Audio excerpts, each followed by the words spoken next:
Je suis Cameron Moore, 32 ans, et la fête des mères dernière, ma mère m'a envoyé une facture de 347 000 $. L'objet était, le coût d'élever une déception.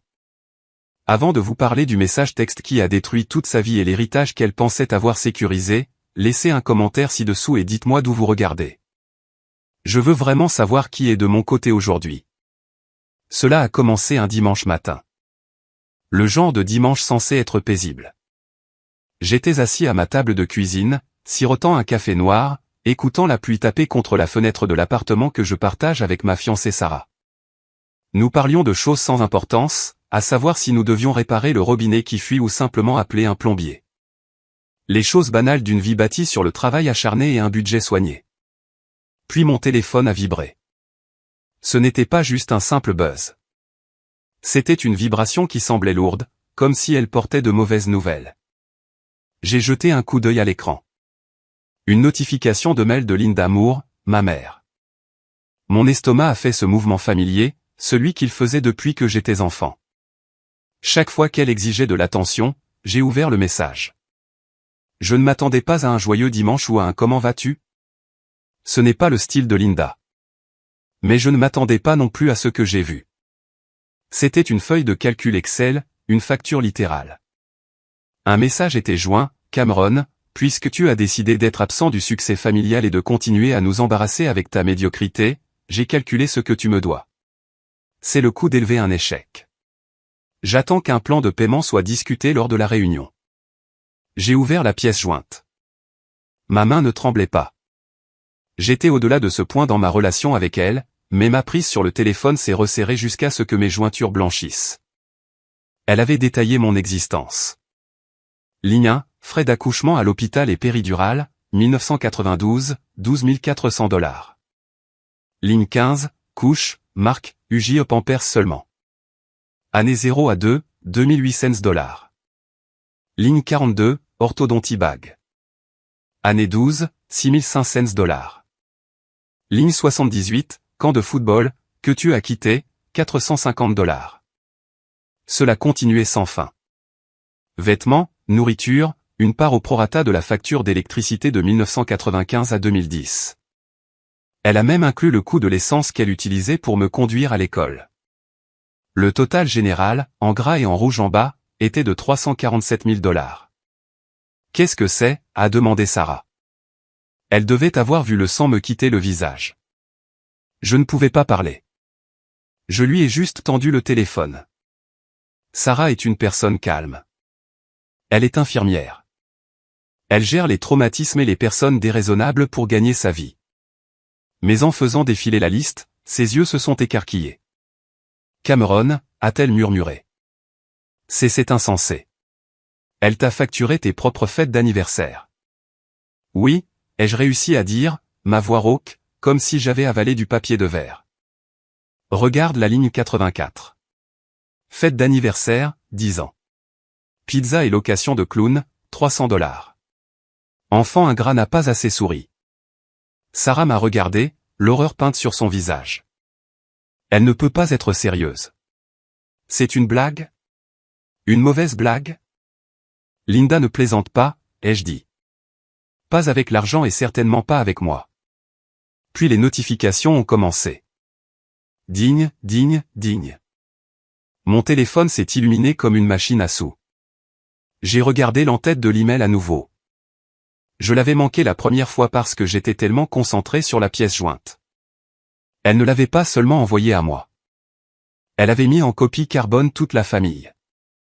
48 personnes, mon père Richard, mon frère Victor, grand-mère Éléanore, tante Patricia, oncle George, des cousins que je n'avais pas vus depuis mes 12 ans, des cousins qui vivaient au Nebraska et qui avaient probablement oublié mon existence, tout le monde. Elle avait diffusé mon humiliation à toute la liste des lignées Moore et Harrison. Un texte est arrivé de tante Martha, Cameron, chérie, je viens de recevoir cet email. Tout va bien ? Ta mère semble contrariée. Un autre de mon cousin Michael, mec, c'est quoi ce bordel ? Tu as emprunté 300 000 $ à tante Linda. J'ai posé le téléphone sur la table. Le silence dans la cuisine était assourdissant.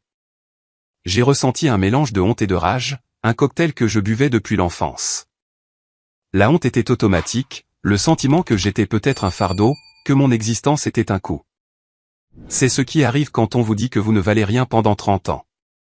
Vous commencez à croire à l'évaluation.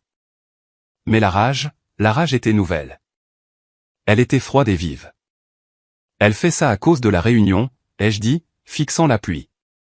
Elle veut s'assurer que quand j'entrerai chez grand-mère la semaine prochaine, je serai déjà à genoux. Elle veut que tout le monde me regarde et voie un débiteur. Une sangsue.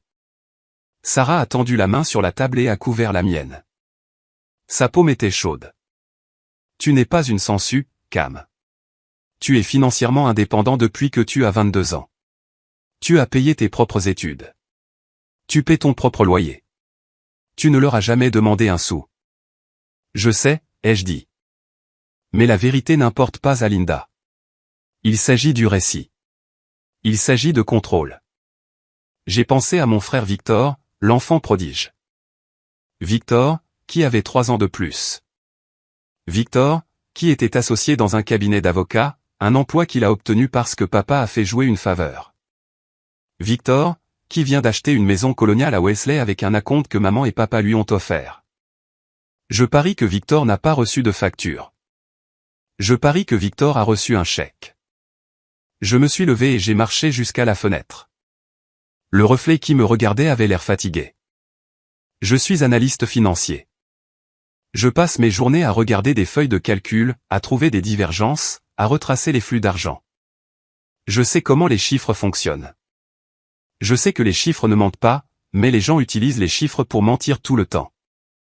Linda avait fait une erreur tactique. Elle pensait qu'elle parlait ma langue en m'envoyant une feuille de calcul. Elle pensait m'intimider avec des données, mais les données sont mon terrain de jeu.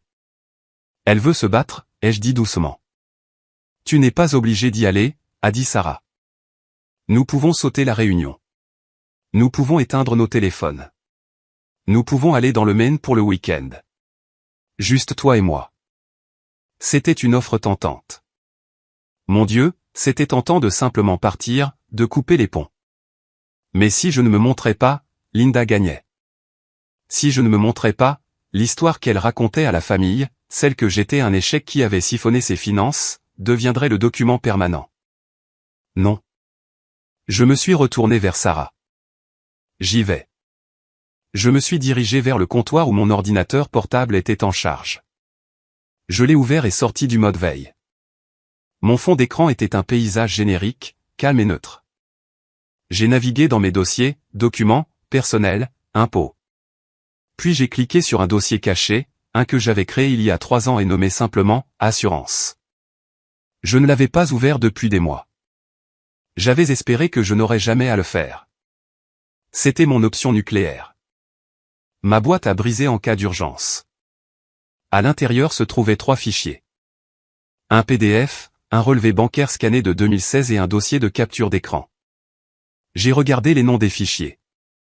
Fiducie-éducation-enquête.pdf, déclaration IRS 2018-2024.xlsx, preuve-de-crédit.pdf.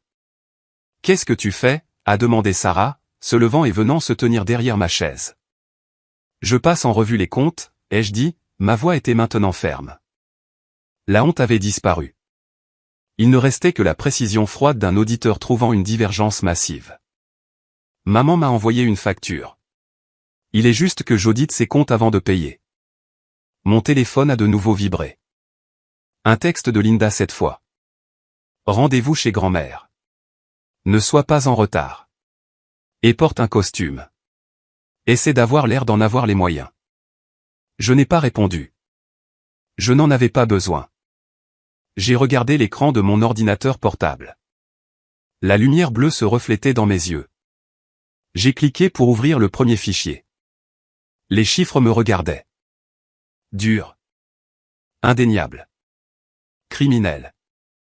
Elle n'a aucune idée de ce que tu as, n'est-ce pas, a demandé Sarah doucement. Non, ai-je dit. Elle pense que je suis le même gamin qu'elle a réduit au silence quand j'avais 12 ans. Elle pense que je suis la déception qui n'a pas pu entrer à Harvard. Elle a oublié que j'ai obtenu mon diplôme avec distinction en finance à Boston University. Elle a oublié que mon travail consiste littéralement à démasquer les menteurs. J'ai fermé l'ordinateur portable. Fais tes valises, Sarah. Ai-je dit, nous allons au Connecticut et nous apportons les reçus.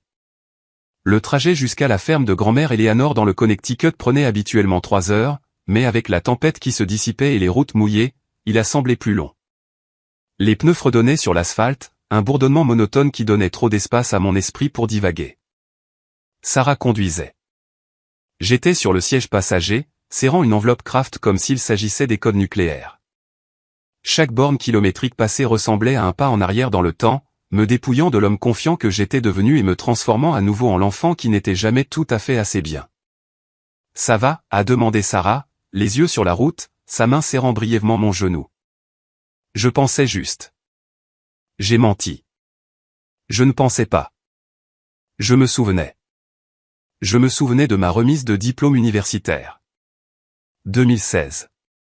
Une journée humide à Boston. J'étais assis dans cette mer de toge rouge, la sueur me coulant dans le dos, balayant la foule du regard à la recherche de ma famille. J'avais obtenu mon diplôme avec mention. J'avais travaillé 2 emplois, les nuits dans un entrepôt et les week-ends comme barman pour payer mes frais de scolarité après que maman m'ait dit que l'argent n'était pas là. Papa était là, agitant un petit drapeau, l'air fier mais fatigué. Le siège à côté de lui était vide. Maman m'avait appelé ce matin-là. J'ai une migraine, Cameron. Je ne peux pas faire la route. Ce n'est qu'une cérémonie. Tu recevras le diplôme par la poste de toute façon. Je l'ai cru. Je voulais la croire. Une semaine plus tard, j'ai vu les photos sur Facebook. Elle s'était envolée pour New York pour un gala au cabinet d'avocat de Victor. Elle portait une robe qui coûtait probablement plus cher que ma voiture. La légende disait, célébrer mon brillant fils, Victor. Si fier de l'homme qu'il est devenu. Il n'y avait aucune mention de mon diplôme. Aucune mention du fait que j'étais le premier de la famille à comprendre les dérivés de marchés complexes. Juste Victor, toujours Victor. Dis-moi encore pourquoi nous faisons ça, a dit Sarah, brisant ma transe. Pourquoi ne pas simplement envoyer la preuve par email? Pourquoi entrer dans la gueule du lion? Parce qu'un email peut être supprimé, ai-je dit, regardant les arbres floutés. Un email peut être manipulé. Elle dira à tout le monde que j'ai falsifié les documents ou que je suis confus. C'est une maîtresse du gaslighting, Sarah. Si j'envoie ça numériquement, elle contrôle le récit.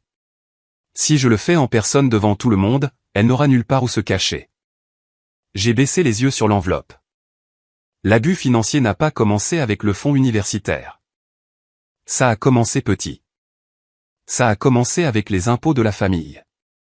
Quand j'avais 16 ans, j'ai eu mon premier emploi, emballer des courses. Salaire minimum. J'étais si fier de cette première paie, $140. J'ai acheté mes propres baskets pour la première fois. Maman a pris les 3 paix suivantes. Nous en avons besoin pour la maison, avait-elle dit, nous sommes en difficulté. Nous n'étions pas en difficulté. Papa était directeur régional d'une entreprise de logistique. Nous avions 2 voitures. Nous allions skier. Enfin, ils allaient skier. Je restais généralement chez grand-mère, mais je l'ai cru.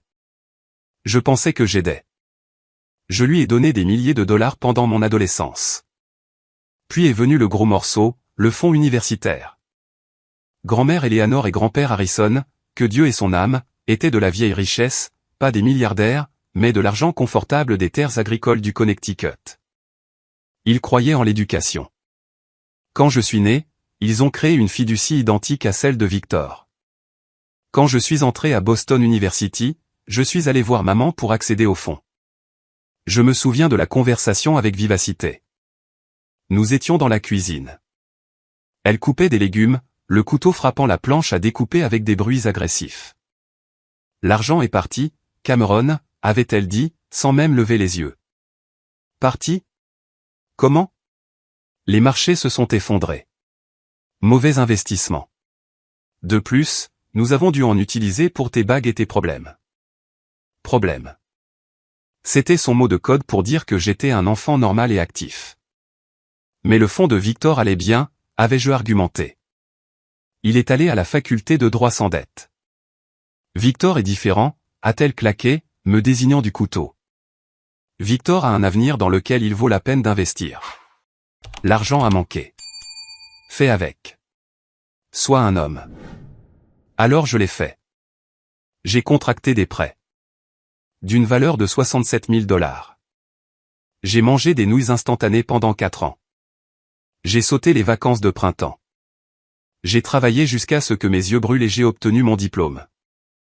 Ce n'est que 3 ans plus tard, lorsque j'ai obtenu ma certification CPA et commencé à travailler pour une grande entreprise, que j'ai décidé d'examiner cela. J'avais les compétences maintenant. Je savais comment retracer les virements bancaires. Je savais comment lire les grands livres bancaires. J'ai tiré les relevés et ce que j'ai trouvé m'a rendu malade. Le marché ne s'était pas effondré. Mon fonds avait très bien fonctionné. Il avait atteint 89 000 $ et le 3 août 2015, le solde entier a été retiré. Viré sur un compte courant personnel se terminant par 44,90. Linda Moore. 2 jours plus tard, un débit de 88 500 $ est apparu sur ce même compte courant. Le commerçant, Porsche de Fairfield. J'ai fermé les yeux, appuyant ma tête contre la vitre froide de la voiture. Elle a conduit mon éducation. Chaque fois qu'elle s'arrêtait dans cette Cayenne blanche, l'air prospère et aisé, elle conduisait mes prêts étudiants. Elle conduisait les nuits que j'ai passées à frissonner dans un appartement courant d'air parce que je ne pouvais pas me permettre de me chauffer. Nous y sommes presque, a dit Sarah, sa voix baissant d'un octave. Je peux voir la maison. Je me suis redressé. La ferme de grand-mère Eleanor était une vaste coloniale blanche en retrait de la route. C'était magnifique. Elle représentait la seule sécurité que j'avais connue enfant. Grand-mère était dure. C'était une femme de peu de mots, sévère et stoïque. Mais elle était juste. Elle ne m'a jamais regardé avec le dédain de maman. L'allée était déjà pleine. J'ai vu la berline d'oncle George, le monospace de tante Patricia, et juste là, au premier plan, la Porsche Cayenne blanche, et garée à côté, une toute nouvelle Ferrari rouge cerise. Victor, ai-je marmonné. Bien sûr. C'est une belle voiture, a admis Sarah. C'est une location, ai-je dit, bien que je n'en sois pas certain. Ou papa l'a payé. Victor gagne bien sa vie, mais il dépense plus vite qu'il ne gagne. C'est tout en surface, sans fondation. Nous avons garé la voiture, ma fiable Honda Accord de 5 ans, au bout de l'allée, presque dans l'herbe. Elle ressemblait à une voiture jouée à côté de la flotte de véhicules de luxe. J'ai pris une profonde inspiration. Mon cœur battait contre mes côtes. Ce n'était pas seulement une réunion de famille. C'était une salle d'audience, et j'étais le procureur. « Tu es prêt ?» a demandé Sarah. Elle avait coupé le moteur. Le silence de la campagne a envahi l'habitacle. Non, ai-je dit honnêtement, mais j'en ai fini d'être la victime. J'ai attrapé l'enveloppe Kraft. J'ai vérifié mon téléphone une dernière fois. L'email de maman était toujours là. La facture de 347 000 $. Coût d'élever une déception.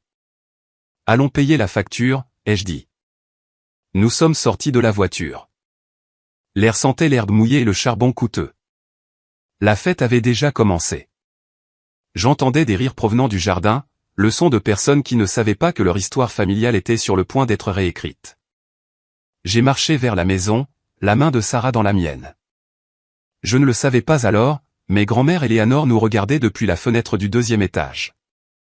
Elle savait ce que Linda avait fait. Elle le soupçonnait du moins, et elle attendait que je me lève enfin. Quoi qu'il arrive aujourd'hui, je ne partirai pas avant que tout le monde sache la vérité. Au moment où nous avons posé le pied sur le porche, l'atmosphère a changé. Les rires n'ont pas cessé, mais ils ont changé de ton. Ils sont devenus plus serrés, plus chuchotés. Les regards ont fusé vers nous, puis se sont rapidement détournés. Ils avaient tous reçu l'email. Ils savaient tous que j'étais le type avec l'étiquette de 347 000 $ sur la tête. Linda tenait la cour près des portes du patio. Elle portait une robe en soie lavande qui flottait autour d'elle comme une reine. Ses cheveux étaient parfaitement coiffés, rigides de laque. Elle tenait un verre de vin blanc dans une main et gesticulait de l'autre, racontant probablement un récit de son propre martyre. Elle m'a vu. Son sourire n'atteignait pas ses yeux et ne l'avait jamais fait. Cameron, a-t-elle annoncé assez fort pour que les voisins l'entendent. Tu es venu et tu as amené Sarah. Elle a prononcé le nom de Sarah comme si c'était une légère allergie. Bonjour, Linda, ai-je dit, gardant ma voix neutre. Bonjour, maman. Tu es en retard, a-t-elle claqué, laissant tomber la façade une fraction de seconde. Victor est ici depuis des heures. Il a apporté le plus merveilleux cabernet millésimé. Nous avons travaillé ce matin, a dit Sarah, sa voix polie mais ferme. Bien sûr que vous l'avez fait, a rejeté Linda. Elle s'est tournée vers moi. Cameron, va aider ton père au grill. Il est submergé de hamburgers et essaie de ne rien brûler cette fois. Je n'étais même pas là depuis 2 minutes et j'étais déjà mis au travail. C'était la dynamique. Victor arrivait avec du vin et s'asseyait sur le mobilier de patio moelleux. J'arrivais et on m'envoyait au quartier des domestiques. J'ai regardé le patio. Victor était là, portant un costume en lin qui coûtait probablement plus cher que ma première voiture. Il riait avec mon cousin Michael, sa main posée sur le dossier de la chaise de sa femme Jessica. Jessica arborait une bague en diamant qui captait la lumière du soleil comme un signal de détresse. Elle était énorme. Victor m'a salué d'un geste paresseux et dédaigneux.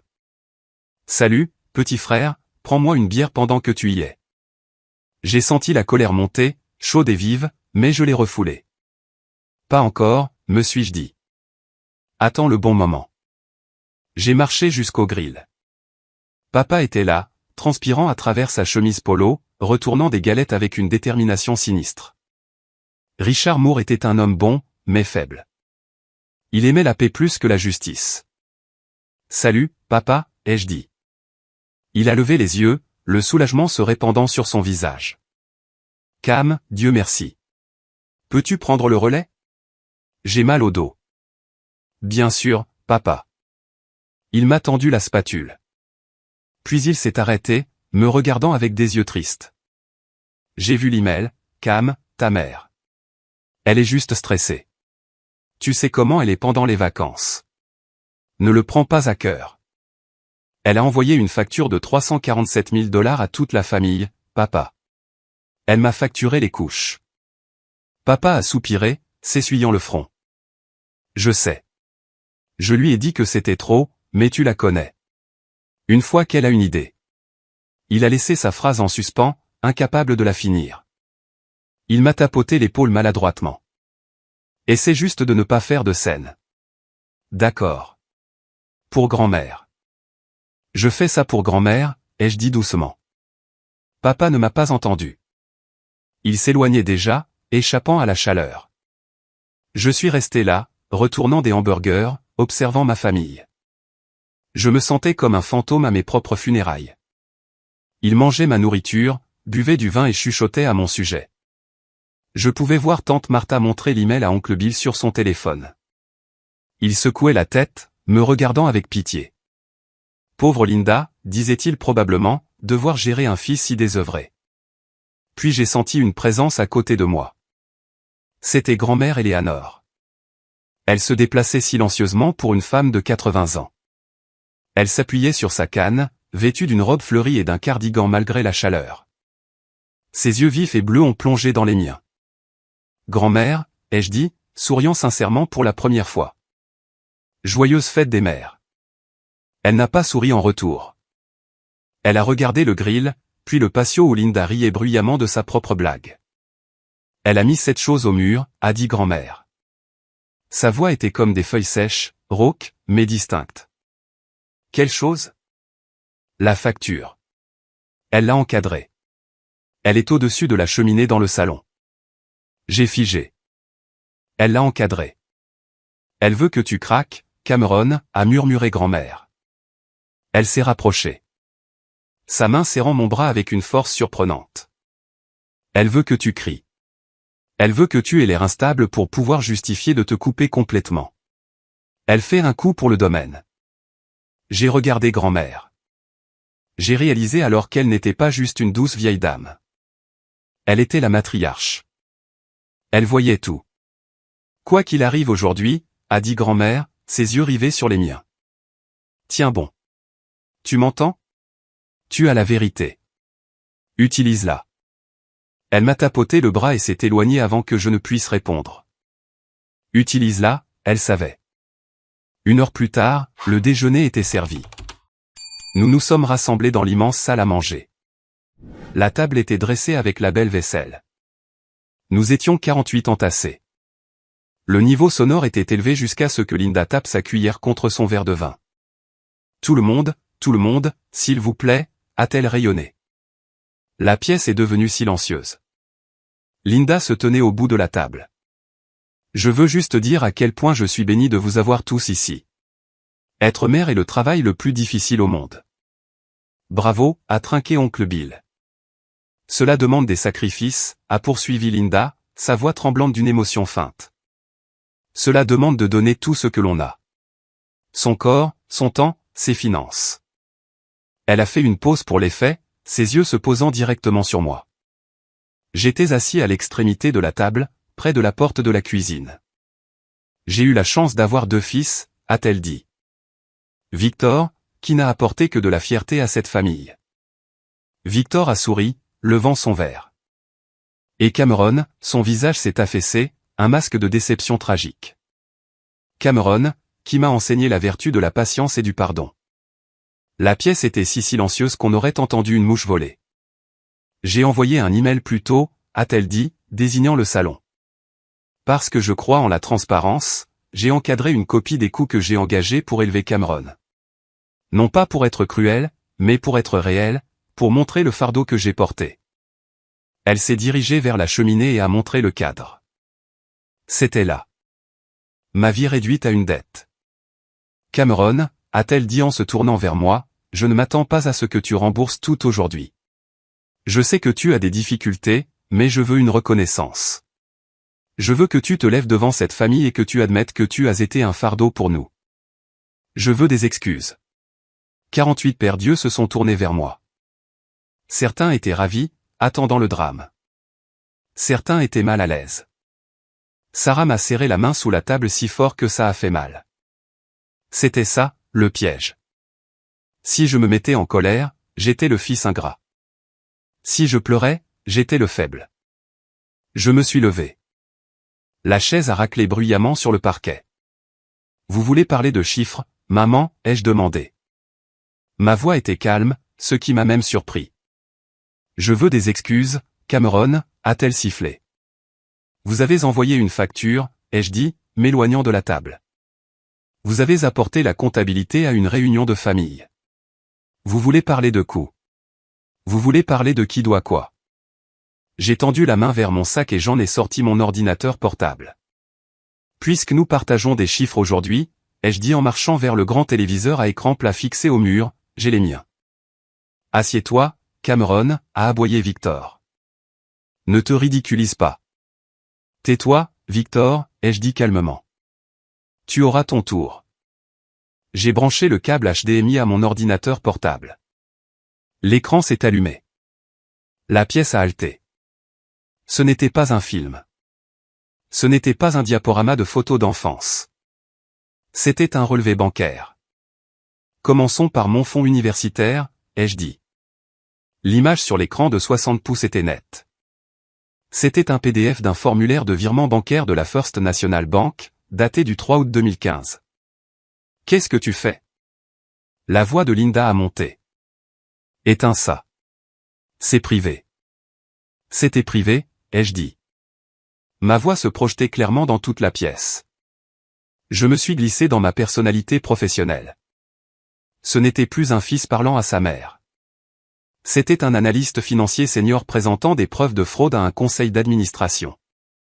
C'est devenu public quand vous avez mis 48 personnes en copie d'une facture pour mes couches. J'ai montré l'écran. Grand-mère et grand-père ont créé des fiducies éducatives pour Victor et moi. 89 000 $ chacune. Victor a utilisé la sienne. Il a obtenu son diplôme sans dette. J'ai regardé Victor.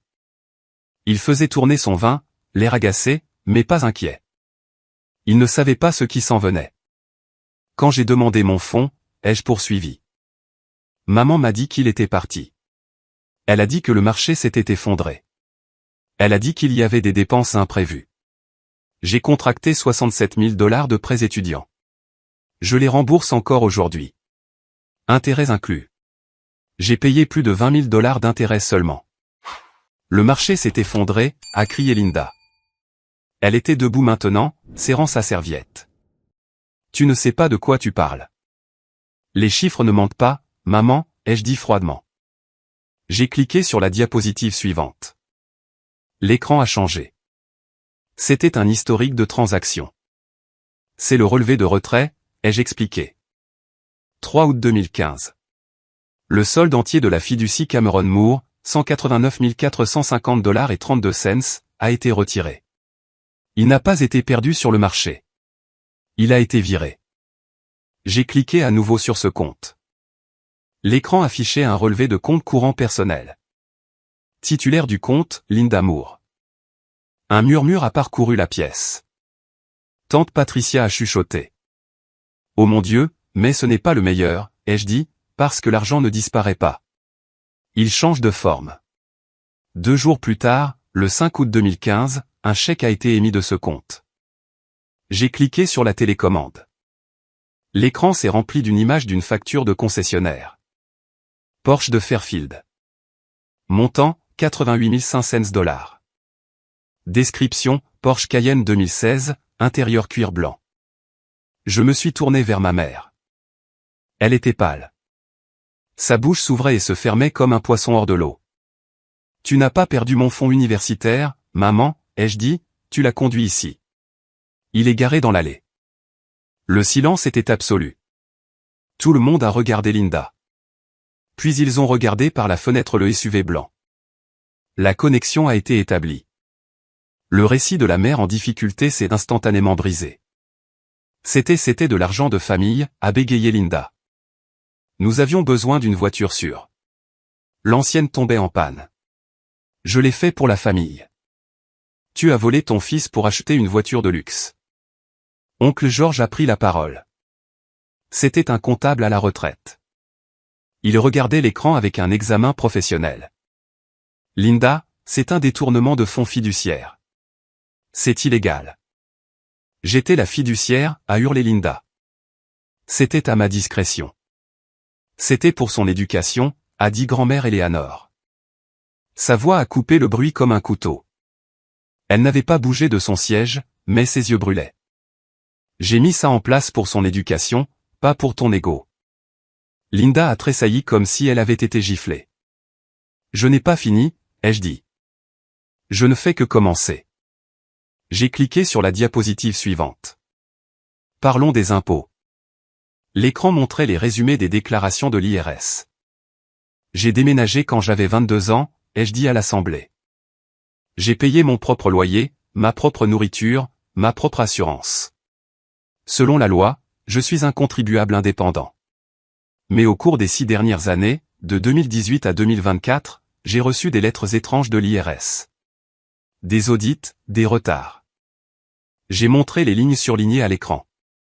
C'est parce que Linda Moore me réclame comme personne à charge sur ses déclarations de revenus fédérales depuis 6 ans.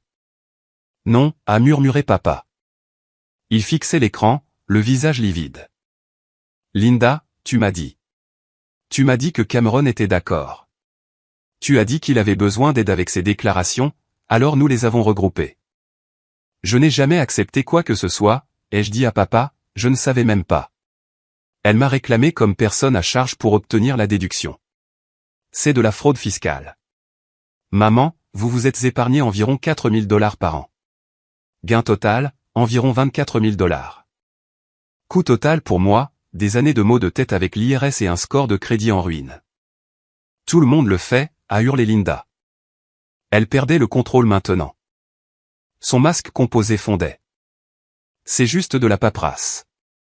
Tu essaies de me ruiner pour de la paperasse. J'essaie de leur montrer qui vous êtes, ai-je dit. Vous m'avez envoyé une facture de 347 000 $. Vous voulez être remboursé pour m'avoir élevé? Très bien. Déduisons ce que vous avez volé. J'ai fait le calcul mental à voix haute.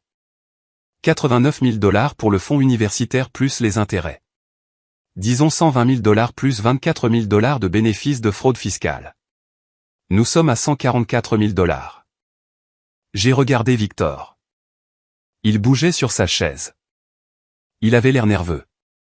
Il vérifiait son téléphone, espérant probablement un appel d'urgence pour le faire sortir de là. Mais les calculs n'étaient toujours pas bons, ai-je dit.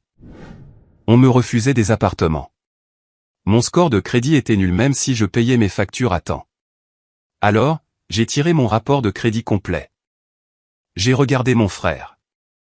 Victor, tu ferais bien d'arrêter de texter. Victor s'est figé. Quoi? Cela n'a rien à voir avec moi. C'est entre toi et maman. C'est ça? J'ai cliqué sur la diapositive. L'écran montrait une demande de carte de crédit. Demandeur, chez Saphir Réserve. Cameron Moore. Cette carte a été ouverte il y a 3 ans, ai-je dit. Je ne l'ai pas ouverte, mais regardez l'adresse de facturation. L'adresse à l'écran était un condo du centre-ville de Boston. Ce n'est pas mon adresse, ai-je dit. C'était le pied-à-terre de Victor avant qu'il ne se marie. Jessica, la femme de Victor, a regardé l'écran, puis son mari. Victor, c'est une erreur, a dit Victor rapidement. Trop rapidement. Maman a probablement juste utilisé la mauvaise adresse quand elle t'a aidé à la configurer. Je ne l'ai pas configurée, Victor. C'est toi. Et maman t'a aidé. J'ai cliqué sur l'historique des transactions de cette carte. La carte est à découvert. 47 000 $ de dette à mon nom. D'accord, détruisant mon crédit. J'ai fait défiler la liste des achats. Service de bouteille au Club Icône. Voyage à Cabo. Mocassin Gucci. Et le gros coup, ai-je dit. J'ai zoomé sur une transaction d'il y a 2 ans. Tiffany & Company, 8400 $. J'ai regardé la main de Jessica. Le diamant scintillait innocemment sous le lustre. Jessica, ai-je dit doucement. C'est une belle bague. Jessica a baissé les yeux sur sa main. Puis elle a regardé Victor. Elle avait l'air d'aller vomir. Tu as acheté ma bague de fiançailles avec le crédit de Cameron, a-t-elle chuchoté. Non. Non, bébé. Écoute. Victor a balbutié en se levant. C'est compliqué. Maman a dit que c'était bon. Maman a dit que Cameron nous devait. Je n'ai jamais rien dit de tel, a crié Linda, se tournant immédiatement contre son enfant prodige pour se sauver. N'ose pas me mettre ça sur le dos, Victor. Tu l'as fait, a crié Victor en retour, le visage rouge. Tu m'as donné son numéro de sécurité sociale. Tu as dit qu'il n'allait jamais utiliser son crédit de toute façon. C'est un raté. Prends juste ce dont tu as besoin. La pièce a explosé. Tante Patricia haletait. Oncle George était debout, l'air furieux. Papa était assis, la tête dans les mains. Je suis resté là, calme au cœur de la tempête. J'avais exposé le vol. J'avais exposé la fraude. J'avais exposé la trahison. Mais j'avais encore une chose. Le dossier d'assurance n'était pas encore vide. Il y avait un dernier fichier. Une capture d'écran que j'avais prise du téléphone de Victor il y a 3 ans quand il l'avait laissé déverrouiller lors d'une fête de Noël. Un message texte de maman. C'était la raison de tout. La raison pour laquelle elle me détestait, la raison pour laquelle elle me volait, la raison pour laquelle j'étais la déception. Silence, ai-je crié. Tout le monde, silence. La pièce est redevenue silencieuse. Ils étaient terrifiés par ce que j'allais montrer ensuite. Il y a une dernière chose, ai-je dit. La raison. Pourquoi Linda traite-t-elle ses 2 fils si différemment? Pourquoi Victor est-il le prince et moi le mendiant? J'ai regardé papa. Je suis désolé, papa. Tu ne mérites pas ça. Mais tu dois savoir. J'ai cliqué sur la dernière diapositive. L'écran est devenu noir une seconde. Une pause dramatique qui n'était pas intentionnelle, mais qui donnait l'impression que l'univers retenait son souffle. Puis l'image s'est chargée. C'était une capture d'écran granuleuse d'une conversation e-message. L'expéditeur, maman, le destinataire, Victor. Date, 14 juillet 2023. La bulle de texte à l'écran était énorme. Je l'ai lu à voix haute, ma voix résonnant sur les murs. Tu dois t'assurer que Cameron ne vienne pas à la réunion de planification successorale. Celui-là n'est pas l'enfant biologique de Richard. ne le dis à personne. Si Richard le découvre, il me divorcera et je perdrai tout, y compris ton héritage. Tiens-le à l'écart. Le son qui a suivi n'était pas un halètement. C'était un vide. C'était le son de la réalité qui se brisait. J'ai regardé papa, Richard, l'homme qui m'avait appris à faire du vélo, l'homme qui avait pansé mes genoux écorchés, l'homme qui était resté éveillé avec moi quand j'avais de la fièvre. Il fixait l'écran. Il n'a pas cligné des yeux. Il n'a pas respiré. Son visage n'était plus gris. Il était blanc, blanc comme un fantôme. Linda, a-t-il murmuré. C'était le son le plus brisé que j'ai jamais entendu. Linda n'a pas crié cette fois. Elle n'a pas crié. Elle s'est effondrée sur sa chaise. Pour la première fois de sa vie, elle n'avait aucune défense. Le message texte était là. Ces mots sont secrets. Richard, s'il te plaît, a-t-elle gémi. C'était il y a 33 ans. C'était une erreur. Nous étions en pause. Une pause? Richard s'est levé. Sa chaise est tombée en arrière avec un fracas. Nous étions mariés, Linda. Nous essayions d'avoir un deuxième enfant. Qui est-il? La question est venue de grand-mère Eleanor. Elle ne s'était pas levée, mais sa présence remplissait la pièce. Elle a pointé un doigt tremblant vers moi, puis vers Linda. Qui est son père? Linda s'est enfouie le visage dans les mains. Ça n'a pas d'importance. Ça a de l'importance pour moi, ai-je hurlé. Le calme avait disparu. Les larmes que j'avais retenues pendant 3 décennies m'ont finalement piqué les yeux. Ça a de l'importance parce que vous m'avez puni pour ça. Vous me détestiez, non pas parce que j'étais mauvais, mais parce que j'étais une preuve. Chaque fois que vous me regardiez, vous voyiez votre aventure. Je me suis tourné vers la famille. C'est pourquoi elle a envoyé la facture. C'est pourquoi elle a volé mon fonds universitaire. Elle ne voulait pas investir en moi parce que je n'étais pas le sien et celui de papa. J'étais juste une erreur qu'elle ne pouvait pas effacer. Je t'aimais, a sangloté Linda, tendant la main vers moi. Cameron, je t'ai élevé. Tu m'as facturé, ai-je dit. J'ai pointé la facture encadrée au mur. Tu m'as facturé 347 000 $ pour exister.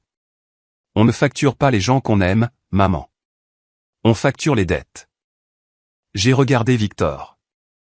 Il était assis, la tête baissée. Et tu savais, ai-je dit, tu savais Victor. Ce texte t'a été envoyé. Victor a levé les yeux. Il avait l'air petit.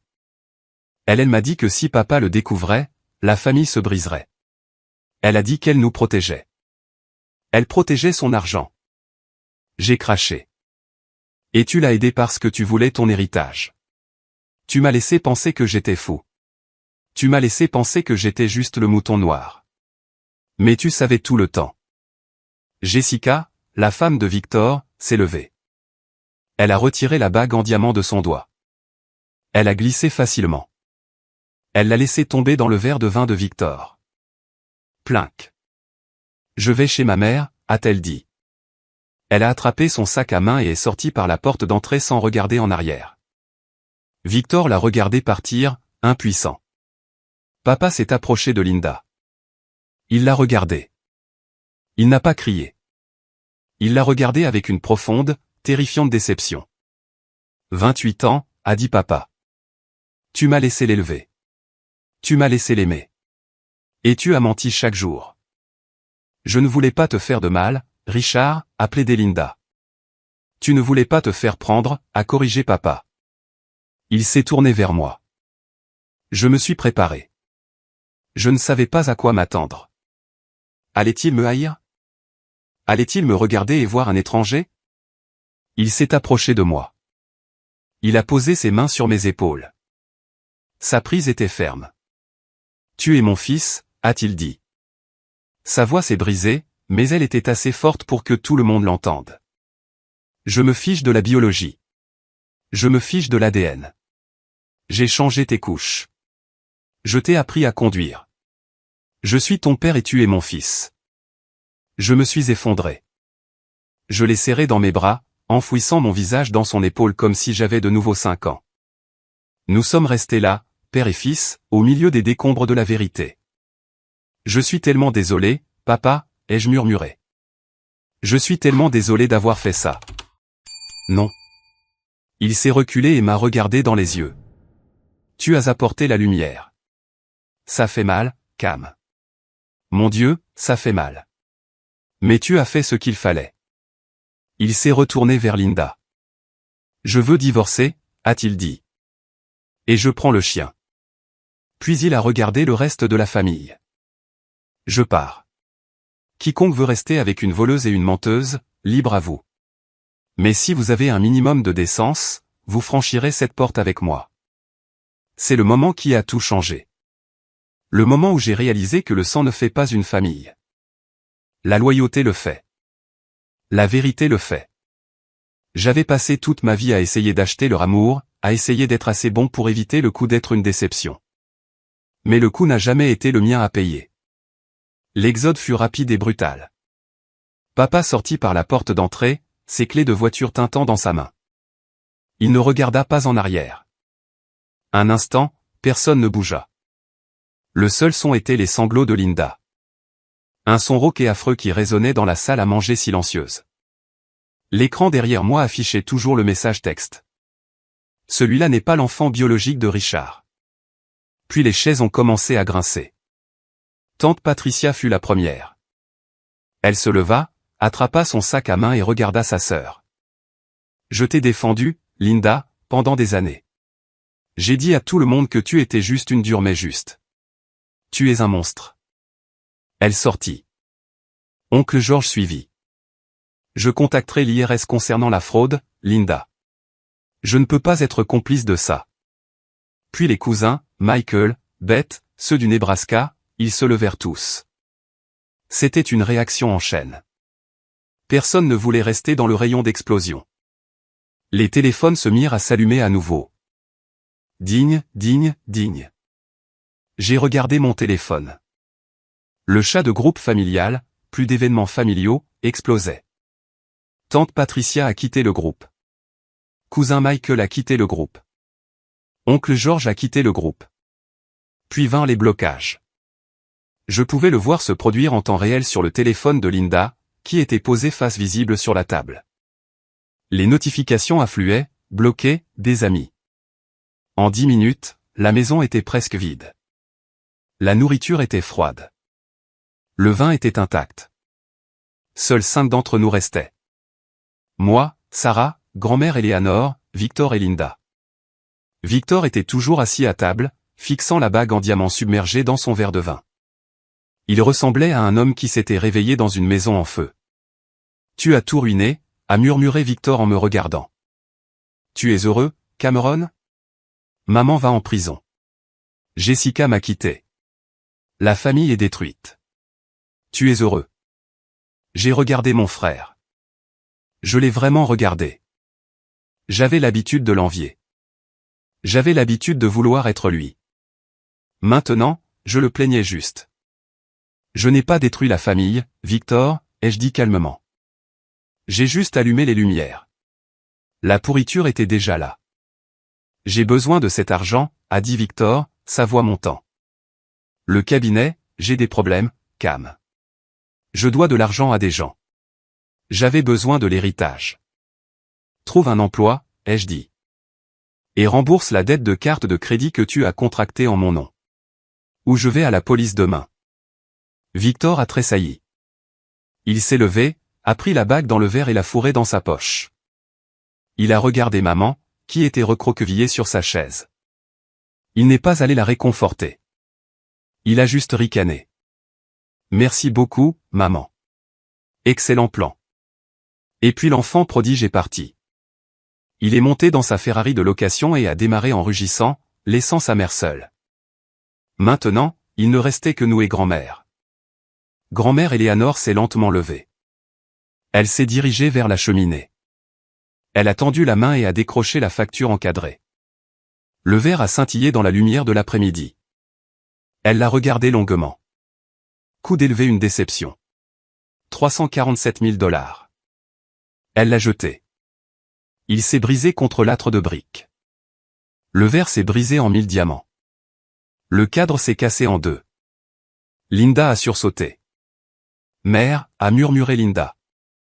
Ne m'appelle pas comme ça, a dit grand-mère. Sa voix était de glace. Tu n'es pas ma fille. M'aimer le domaine, a balbutié Linda. Richard me quitte. Je n'ai rien. J'ai besoin de ma part. Mère. Grand-mère Eleanor s'est approchée de Linda. Elle s'est penchée, son visage à quelques centimètres des joues mouillées de larmes de Linda. Tu as volé mon petit-fils, a sifflé grand-mère. Tu as menti à mon fils. Tu as déchiré cette famille pour de l'argent. Tu penses que tu vas avoir un héritage. Grand-mère s'est redressée. Elle m'a regardé. Cameron, Sarah, venez avec moi. Où, ai-je demandé. Au bureau, a dit grand-mère. Je dois appeler mon avocat un dimanche. Il va me facturer le triple, et je m'en fiche. Nous allons réécrire le testament ce soir. Elle s'est tournée vers Linda une dernière fois. Tu as 1 heure pour faire tes bagages et quitter ma maison, Linda. Si tu es toujours là quand Thomas arrivera, je ferai appel au shérif pour te faire expulser pour intrusion. C'est ma maison aussi, a crié Linda. Plus maintenant, a dit grand-mère. C'est celle de Cameron. Nous avons suivi grand-mère hors de la salle à manger. Je me suis arrêté à la porte et j'ai regardé en arrière. Linda était assise seule à la longue table, entourée de 48 chaises vides, du cadre brisé au sol et des restes froids d'une célébration qui n'avait jamais eu lieu. Elle avait l'air petite. Elle avait l'air pitoyable. J'ai attendu que la culpabilité me frappe. J'ai attendu de me sentir mal d'avoir détruit ma mère, mais tout ce que je ressentais était de la légèreté. J'ai pris la main de Sarah. Allons-y, ai-je dit. Nous avons marché dans le couloir vers le bureau. Le soleil se couchait, projetant de longues ombres sur le sol. La tempête était passée, l'air était clair, et pour la première fois en 32 ans, ma facture était entièrement payée. Le bureau de la ferme de grand-mère Eleanor sentait le vieux cuir, le tabac à pipe et la justice imminente. C'était une pièce où j'avais interdiction d'entrer enfant. Un sanctuaire où grand-père Harrison gérait les affaires de la ferme. Maintenant, c'était le centre de commandement pour la restructuration d'une dynastie. Il était 2 heures du matin. Aucun de nous n'avait dormi. L'adrénaline continuait de parcourir mes veines. Un cocktail chimique de choc et de libération qui rendait le repos impossible. Sarah était assise dans un fauteuil à oreilles, sirotant du thé, les yeux grands ouverts et alertes. Je me tenais près de la fenêtre, regardant l'obscurité totale de la campagne du Connecticut. Quelque part là-bas, Linda conduisait. Ou peut-être s'était-elle arrêtée pour pleurer ou comploter. Cela n'avait pas d'importance. Elle était partie. Le bruit des pneus sur le gravier brisa le silence. Ce sera Thomas, dit grand-mère. Elle était assise derrière le massif bureau en chêne, ressemblant plus à une PDG qu'à une octogénaire. Elle n'avait pas versé une larme depuis qu'elle avait brisé ce cadre. Elle était en mode guerre. Thomas Jameson entra quelques minutes plus tard. C'était l'avocat testamentaire de la famille, un homme qui me connaissait depuis que j'étais en couche. Il portait un costume, mais sa cravate était lâche et ses cheveux étaient exceptionnellement en désordre. Eleanor, dit-il, hochant la tête à grand-mère. Puis il me regarda. Cameron, ça fait longtemps. Bonjour, monsieur Jameson, ai-je dit. Thomas, s'il vous plaît. Dans ces circonstances. Il posa sa mallette sur le bureau et ouvrit les loquets. Je suis venu dès que vous avez appelé. Vous avez dit que c'était une urgence concernant le plan de succession. C'en est une, dit grand-mère fermement. Je veux exécuter un codicile immédiatement ou un nouveau testament entièrement, ce qui est le plus rapide. Nous pouvons rédiger un codicile ce soir et formaliser le reste plus tard, dit Thomas, sortant un bloc-notes jaune. Quelles sont les modifications? Grand-mère croisa les mains sur le bureau. Ses jointures étaient enflées par l'arthrite, mais sa prise était ferme. Linda Moore doit être retirée en tant que bénéficiaire principale, déclara grand-mère. Thomas ne s'y a pas. C'était un professionnel. Complètement déshérité. Non, dit grand-mère, si je la déshérite complètement, elle poursuivra. Elle prétendra que j'étais sénile ou manipulé ou sous la contrainte. Elle traînera cette famille devant les tribunaux pendant 10 ans. J'ai regardé grand-mère, impressionné. Elle pensait 3 coups à l'avance. Laissez-lui 5%, instruisit grand-mère, et incluez une clause de non-contestation. Si elle conteste le testament, elle perd les 5%. C'est assez d'argent pour ne pas la laisser mourir de faim, mais pas assez pour financer le style de vie qu'elle pense mériter, et c'est un piège. Elle prend les miettes, ou elle n'obtient rien. Thomas griffonna furieusement. Compris. Intelligent. Et les 95% restants? Richard conserve ses 30% d'origine, dit grand-mère. Il est une victime dans cette affaire. Je ne punirai pas mon fils pour les péchés de sa femme. Et le reste? Grand-mère me regarda. Son expression s'adoucit juste un instant. Les 65% restants vont à Cameron Moore. La pièce devint silencieuse. J'ai senti l'air quitter mes poumons. 65% du domaine Harrison. Nous parlions de la ferme, des investissements, des terres. Ce n'était pas seulement de l'argent. C'était un héritage. Grand-mère, ai-je commencé en avançant.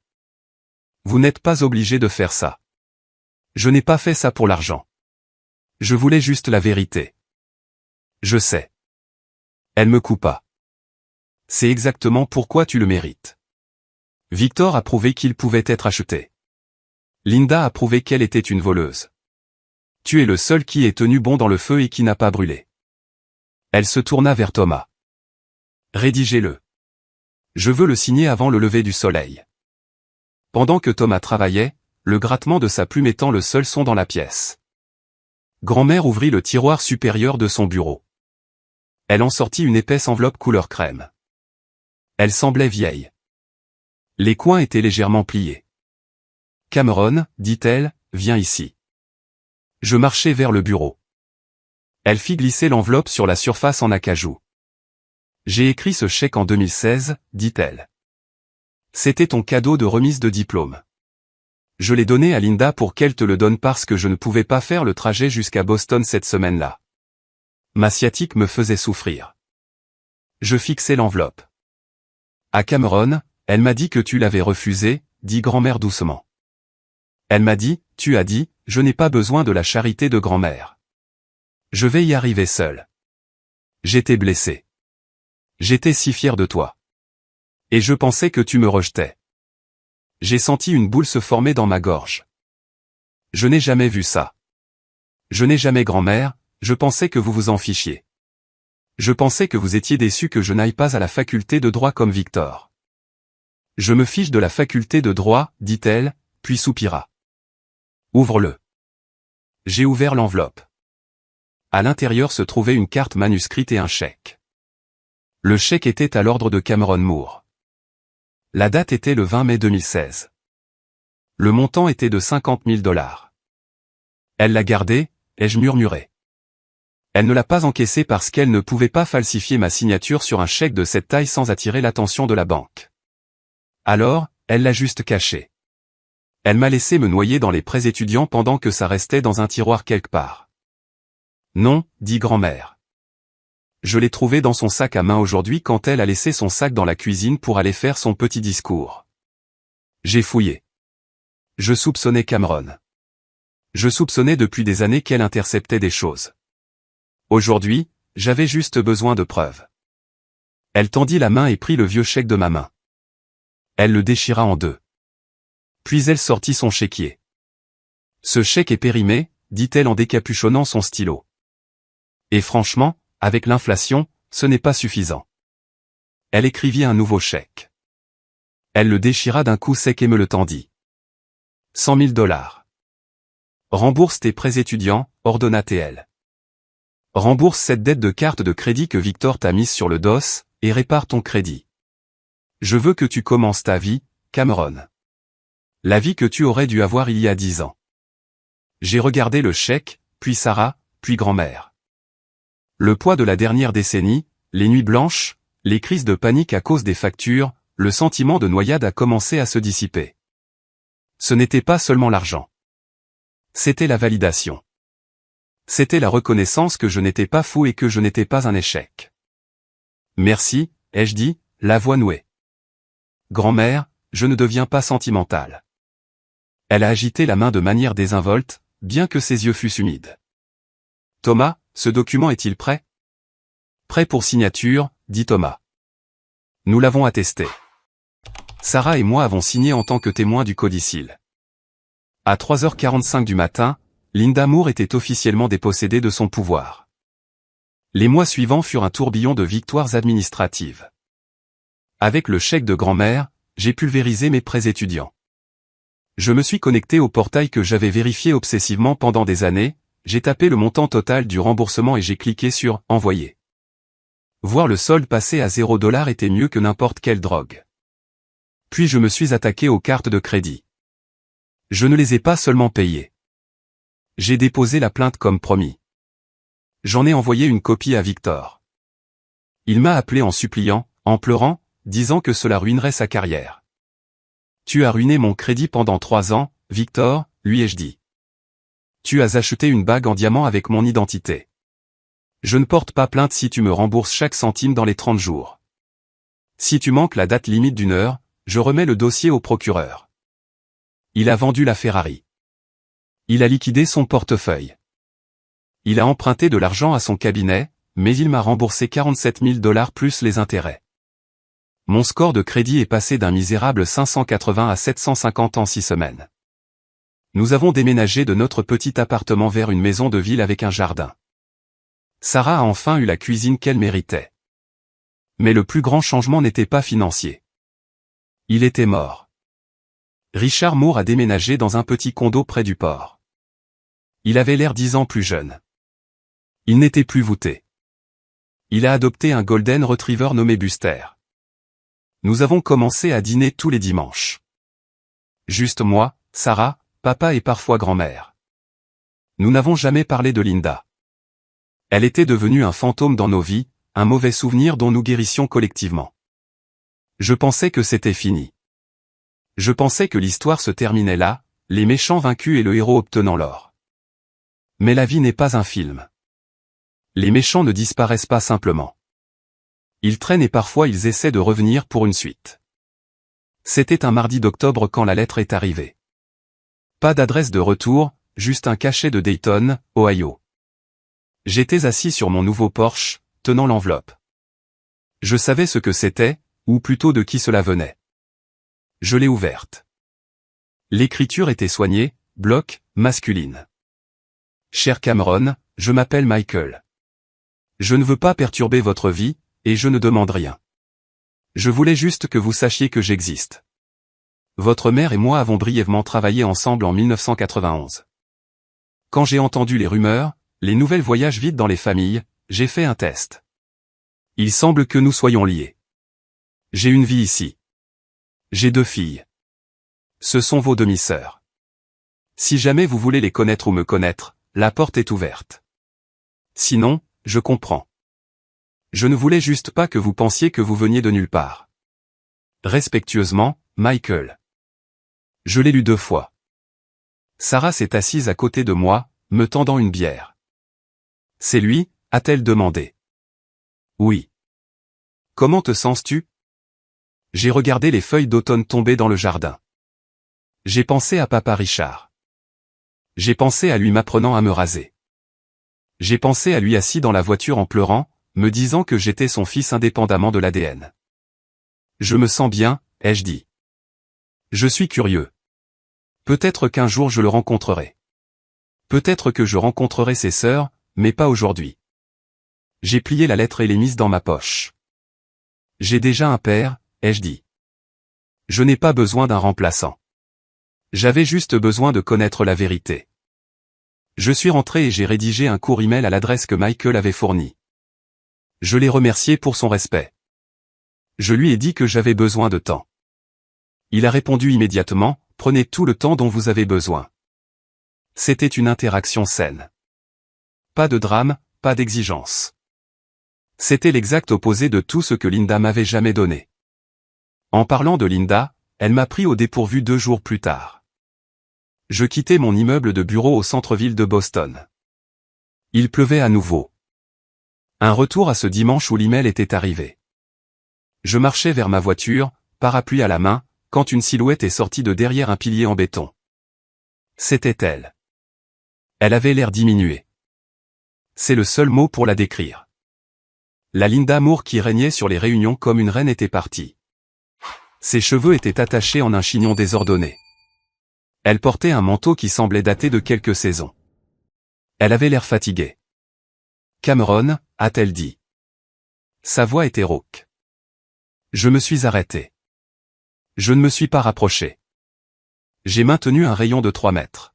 « Que voulez-vous, Linda » ai-je demandé. Je ne pouvais plus l'appeler maman. Je n'ai plus. J'ai essayé de vous appeler, a-t-elle dit. Vous m'avez bloqué. Vous m'avez bloqué partout. C'était le but. Je vis dans un motel, Cameron, a-t-elle dit, sa voix tremblante. Votre père, Richard, a eu la maison dans le règlement du divorce. Grand-mère m'a jeté dehors. Je n'ai nulle part où aller. Vous avez 5% du domaine, ai-je dit. C'est plus que ce que la plupart des gens obtiennent dans une vie. Gérez le mieux que vous n'avez géré mon fonds universitaire. Elle a tressailli. Puis elle a essayé l'ancienne magie. Elle a écarquillé les yeux, laissant les larmes s'y accumuler. Elle a joint les mains.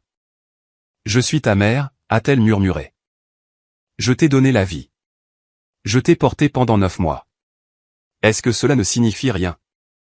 Je l'ai regardé. Je l'ai vraiment regardé. J'ai vu la manipulation. J'ai vu les rouages tourner derrière ses yeux, calculant comment extorquer de la sympathie, comment revenir. Tu m'as donné la vie, ai-je concédé. Et puis tu m'as envoyé une facture pour ça. J'étais en colère, a-t-elle pleuré. J'étais blessé. Je voulais juste que tu m'apprécies. Non, ai-je dit, ma voix coupant la pluie. Tu voulais me posséder. Tu voulais un retour sur ton investissement. Tu n'as pas élevé un fils. Tu as élevé un actif de portefeuille. Et quand je n'ai pas rapporté les dividendes que tu voulais, quand je n'étais pas l'avocat chic comme Victor, tu as essayé de me liquider. J'ai fait un pas vers ma voiture. S'il te plaît, a-t-elle supplié, attrapant ma manche. Je n'ai personne. Victor ne me parle pas. La famille me déteste. Je suis toute seule. J'ai retiré mon bras. Tu n'es pas seule parce que tu es une victime, Linda. Tu es seule à cause des choix que tu as faits. Tu as choisi l'argent plutôt que la famille. Tu as choisi les mensonges plutôt que la vérité. Tu as choisi de faire de ton enfant l'ennemi. J'ai déverrouillé la portière de ma voiture. Cameron, attends, a-t-elle crié. Je peux changer. Nous pouvons recommencer. Je te pardonne pour la réunion. J'ai fait une pause. J'ai failli rire. Elle me pardonnait. L'illusion était terminale. Je me suis retourné vers elle une dernière fois. Je n'ai pas besoin de ton pardon, ai-je dit. Et je n'ai pas besoin de ton amour. J'ai trouvé des gens qui m'aiment gratuitement. Ils ne me facturent pas leur temps. C'est ça, la famille. Je suis monté dans la voiture. J'ai claqué la portière. Je l'ai verrouillée. Elle est restée là sous la pluie à me regarder. J'ai mis la voiture en marche arrière et j'ai reculé. Je l'ai vue dans le rétroviseur, rapetissant de plus en plus jusqu'à n'être qu'une tache grise floue contre le béton. J'ai allumé la radio. Une chanson de rock classique jouait. Je l'ai montée. Je suis rentré chez Sarah. Je suis rentré à ma vie. Ce dimanche-là, l'air de la maison de ville était rempli de l'odeur du rôti de bœuf et de l'ail. Papa était là, riant de quelque chose que Sarah avait dit. Grand-mère Eleanor était assise dans le fauteuil, donnant en douce des restes à Buster le chien.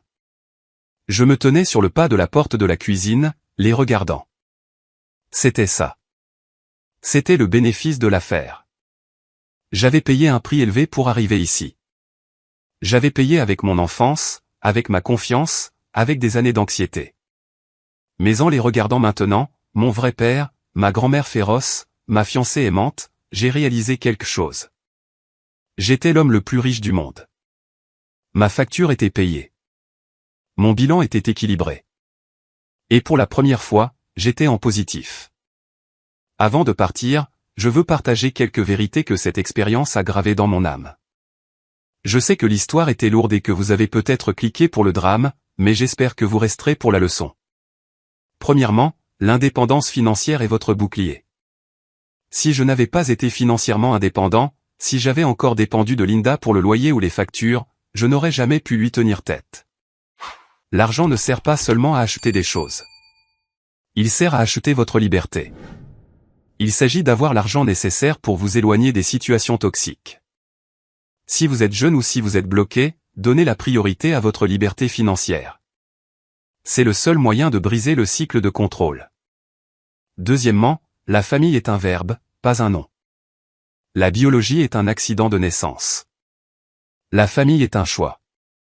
Richard Moore est mon père parce qu'il a agi comme tel, et non à cause d'un test ADN. Linda est une étrangère parce qu'elle a agi comme un créancier. Ne laissez pas la culpabilité du sang vous obliger à accepter les abus. Vous avez le droit de licencier les membres toxiques de votre famille. Et enfin, gardez vos reçus, au sens propre comme au figuré. Dans un monde où les gens vous feront douter et réécriront l'histoire pour se faire bien paraître, vos dossiers sont votre santé mentale. Faites confiance à votre instinct, mais vérifiez avec des données. Je veux vous entendre. Quelle est la limite la plus importante que vous ayez jamais dû établir avec un membre de votre famille? Était-elle financière, émotionnelle, ou si vous avez simplement apprécié de voir la justice rendue aujourd'hui, merci d'avoir écouté.